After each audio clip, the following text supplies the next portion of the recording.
despite everything, I think that Worlds is still a time to get excited. I want to take an opportunity to apologize for, misrepresenting the LTA and therefore getting removed from the Worlds video.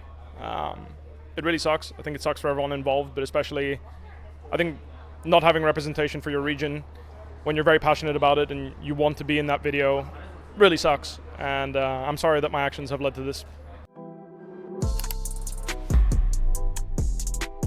We are a few hours away from Worlds, and today I'm in the presence of Bwipo, top laner of FlyQuest, ahead of an exciting tournament. In any case, there's a lot to be hyped for, I guess, especially since FlyQuest is coming in pretty strong. And Bwipo, I mean, first of all, I just have to start by asking you, how has the trip to China been? How has the preparation been? Are you excited as well to be facing all these teams?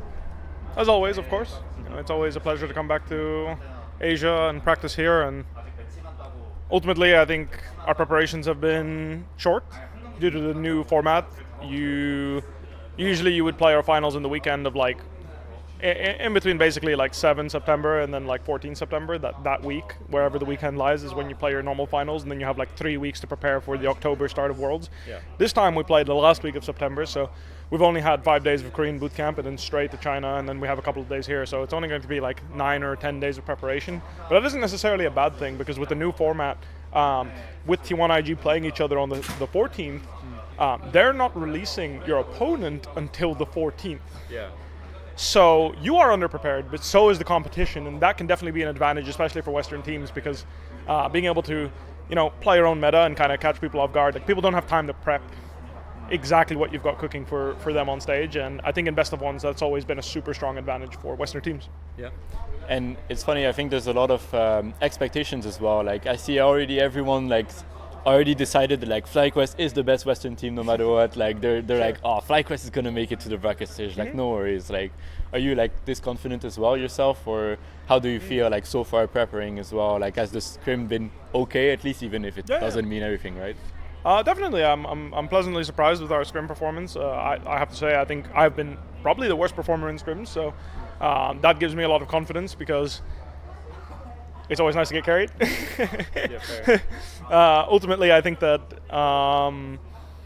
you have to see the temperature on stage and how people play on stage, and I think that in a format like Swiss, when you get to play those best of ones first, like, you get to see kind of the pace of the games on stage, because I think that that's the hardest part when you're playing Worlds, is like how fast-paced the games are. Like, I remember in 2020, for example, the games are super slow-paced with a super high focus on dragons. So people would start having a high priority on Nidalee, because Nidalee could solo the Drake at 5 minutes and had the tempo to do that. Other junglers couldn't really do that. And even though in scrims Nidalee didn't perform that well, the fact that she was just pulling the Drake at 5 minutes and stealing it, like it's basically yoinking a Drake as soon as the game started, set the pace for kind of the meta Worlds in that year. We don't know what it's going to look like until we play on stage, but I'm super confident in my team, and I think that we're going to be able to have a strong showing regardless of the teams. That said, your first opponent can be, we can pull like, I don't know, who's second seed, like HLE.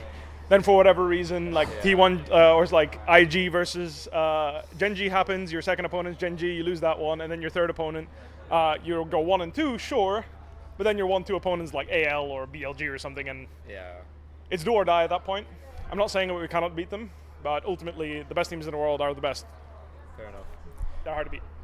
Fair enough, yeah. And aside from that as well, I wanted to ask you about the relation with Gakos as well. I know obviously, like, in LTA playoffs, some things happened, right? That led him to play some official matches, and you had to take some time off as well. How are you guys managing it now? Like, are you still splitting scrims at Worlds and everything? Do you expect that he's going to play some games as well? As far as I understand, he's not.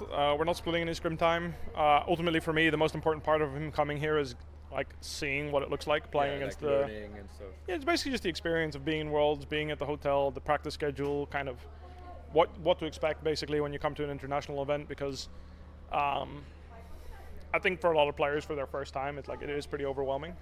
And him getting this experience will hopefully set him up in the future for success, because for me, the number one thing with bringing in Gakos is not about like how he is going to be a part of this team and how he's going to contribute to this team necessarily. It's obviously been nice, and I'm very grateful for the fact that he has been able to step in and have a great performance, but it's his future that I'm looking to. Yeah. Speaking of overwhelming and everything and learning from the experience at Worlds, I know you've had a lot of learnings yourself recently, and the entire situation that happened before going to Worlds during the LTA and stuff has been pretty difficult. I just wanted to first ask you, like, how have you been mentally and everything? Because I know you voiced yourself before that you've had struggles, right, and everything. So how has everything impacted you, and do you feel like in a good space right now to go into Worlds? FlyQuest was really, really helpful with supporting me and trying to help me in making sure that everything with me was okay personally, and obviously also giving me a space to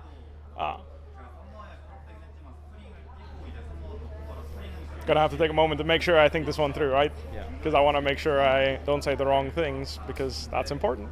That's a new thing I learned. I think FlyQuest is giving me a lot of space and leeway in order to not only forgive me and give me the space to grow, but also support me and support the team and making sure that I can also be a part of the team still and support them regardless of what happens.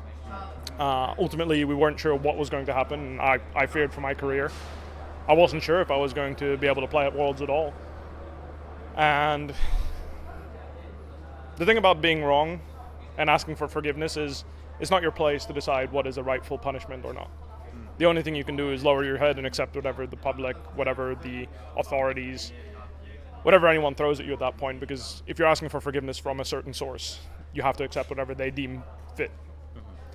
So for a while I was, it was really rough.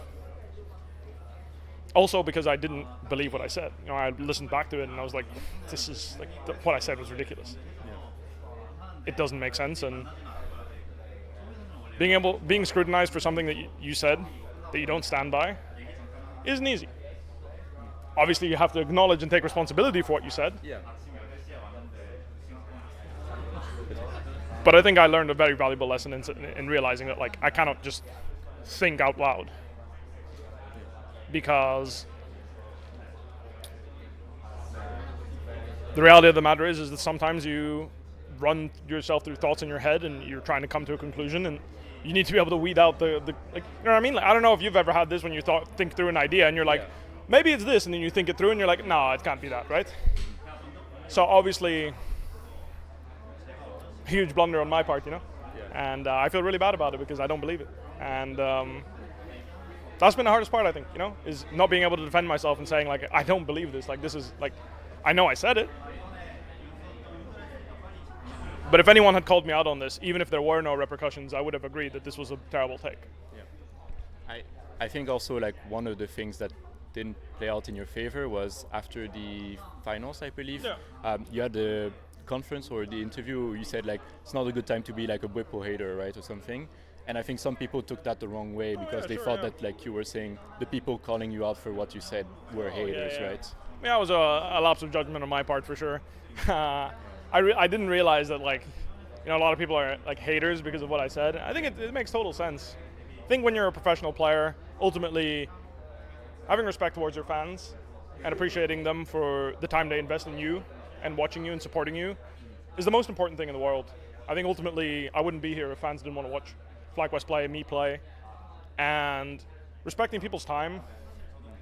Because the thing is like when you sit down and watch a series like a best of 5, like you're spending 4 or 5 hours of your free time as a fan to support your team, to watch them, to watch the show.